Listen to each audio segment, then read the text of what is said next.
السلام علیکم ورحمۃ اللہ وبرکاتہ۔ دوستو، آج کا ٹاپک بہت ہی اہم ہے، کالا جادو کروانے والوں کا انجام۔ آج کے زمانے میں کئی لوگ اپنے مسائل کا حل اللہ سے مانگنے کے بجائے شیطانی راستے کو اپناتے ہیں۔ کسی کو جلن ہوتی ہے، کسی کو بزنس میں نقصان کا غصہ ہوتا ہے، تو کوئی اپنی شادی یا رشتوں میں پرابلم کی وجہ سے کالا جادو کرواتا ہے۔ لیکن کیا آپ جانتے ہیں کہ کالا جادو نہ صرف انسانی زندگی کو تباہ کرتا ہے بلکہ آخرت میں بھی انسان کے لیے عذاب کا ذریعہ بن جاتا ہے۔ قرآن میں اللہ نے ہمیں اس بارے میں بہت ہی واضح طور پر سمجھایا ہے۔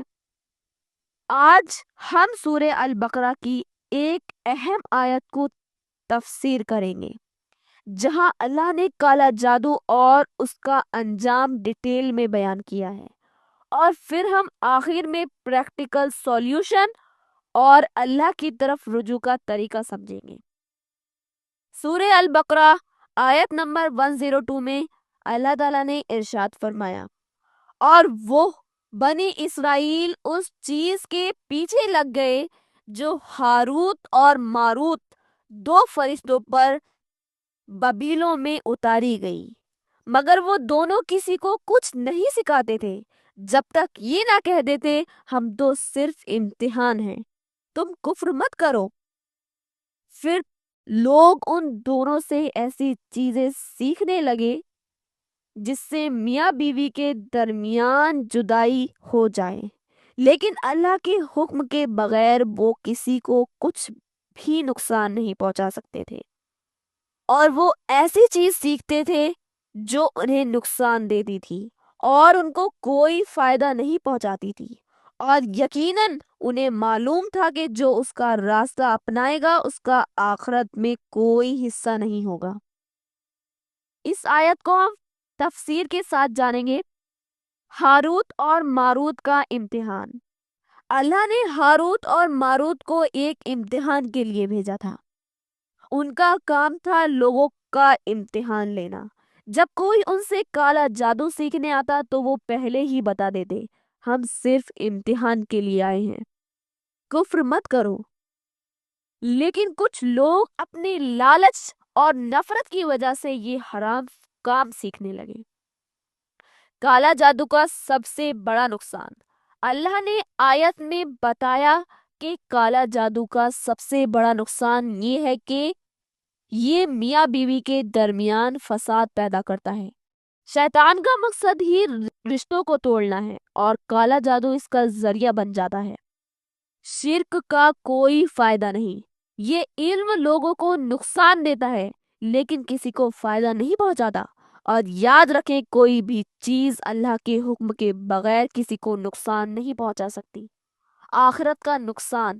اللہ نے یہ واضح کر دیا کہ جو لوگ شرک سیکھتے ہیں ان کا آخرت میں کوئی حصہ نہیں ہوگا، یعنی دنیا کا نقصان ایک طرف لیکن آخرت کا نقصان سب سے زیادہ ڈراونا ہے۔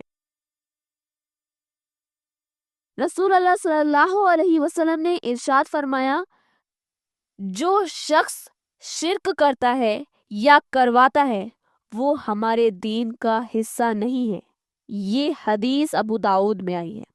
اس کا مطلب یہ ہے کہ کالا جادو شرک کے برابر ہے، کیونکہ اس میں انسان اللہ پر بھروسہ چھوڑ کر شیطانی راستے کو اپنانے لگتا ہے۔ جب کنفیوژن میں ہو تو کیا کریں؟ کئی لوگ یہ سوال کرتے ہیں کہ اگر ہمیں لگتا ہے کہ ہمارے اوپر کوئی اثر ہے یا ہمیں کسی نے کچھ کر دیا ہے تو کیا کریں؟ توبہ اور استغفار۔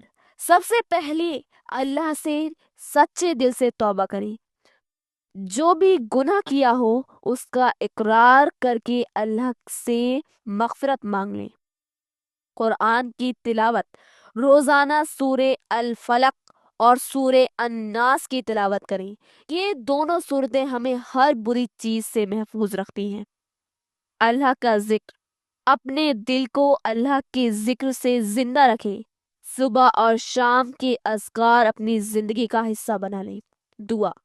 ہر نماز کے بعد دعا کریں کہ اللہ ہمیں ہر بری چیز سے محفوظ رکھے اور اپنے حفظ و امان میں رکھے۔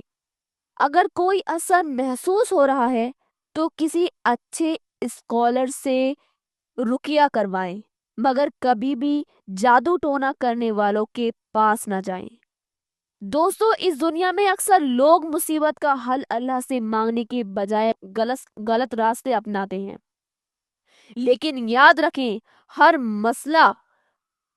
مسئلے کا اصل حل اللہ کے پاس ہے۔ اگر ہم اللہ سے سچے دل سے دعا کریں اور اپنا بھروسہ اس پر بنائیں تو کوئی بھی جادو یا شیطانی طاقت ہمارا کچھ نہیں بگاڑ سکتی۔ کالا جادو کرنا اور کروانا صرف انسانی زندگی کو تباہ نہیں کرتا بلکہ آخرت کا بھی نقصان ہے۔ اسی لیے ہمیشہ اللہ سے ڈرتے ہوئے اس کے حکم کے مطابق زندگی گزاریں۔ اگر آپ کو لگتا ہے کہ یہ پیغام کسی کی زندگی سدھار سکتا ہے تو اسے ضرور شیئر کریں اور اسلامک ٹیچنگ چینل کو سبسکرائب کرنا نہ بھولیں تاکہ ہم آپ تک اور بھی اہم پیغام پہنچا سکیں۔ دوستو، یہ بات ہمیشہ یاد رکھنے والی ہے کہ انسانی فطرت میں جلنا، نفرت کرنا اور جیلسی آنا ایک عام بات ہو سکتی ہے، لیکن ایک سچا مومن وہ ہوتا ہے جو اپنے جذبات کو کنٹرول کرتا ہے اور ہمیشہ اللہ سے مدد مانگتا ہے۔ کالا جادو کرنے کا مطلب یہ نہیں ہے کہ آپ شیطان کے راستے پر چل رہے ہیں، کیونکہ یہ ایک شرک کا عمل ہے۔ جادو کرنا صرف دوسرے انسان کو نقصان پہنچانا نہیں ہے، بلکہ اپنے ایمان کو ختم کرنے کا راستہ ہے، اللہ کی رحمت سے دور رہنے کا ذریعہ ہے۔ اس کا انجام دنیا میں ذلت اور آخرت میں دوزخ کا عذاب ہے، لیکن اللہ تعالیٰ کی رحمت بہت بڑی ہے۔ اگر آپ نے غلطی سے کبھی اس راستے پر قدم رکھا ہو تو فوراً اللہ سے توبہ کریں، کیونکہ اللہ فرماتے ہیں وہ لوگ جو توبہ کرتے ہیں، اپنے اعمال سدھارتے ہیں اور اللہ کی طرف رجوع کرتے ہیں، اللہ ان کو ضرور معاف کرے گا۔ سورہ فرقان آیت نمبر 70 میں اس بات کا ذکر ہے۔ ایک مومن کا کام یہ ہے کہ وہ مشکلات کا حل اللہ سے مانگے، اس کے حکم پر چلے اور اپنے اعمال کو اچھا بنائے۔ ہر مسئلے کا حل قرآن اور سنہ میں دیا گیا ہے۔ دعا، صبر اور توکل ہی ایک مومن کا اصلی ہتھیار ہے۔ اگر آپ کے ساتھ کبھی کوئی پرابلم ہو تو حرام راستے کو نہیں چننا ہے بلکہ اللہ سے رجوع کرنا ہے۔ ہمیشہ یاد رکھے کہ اللہ کے اذن کے بغیر کوئی چیز اثر نہیں کرتی۔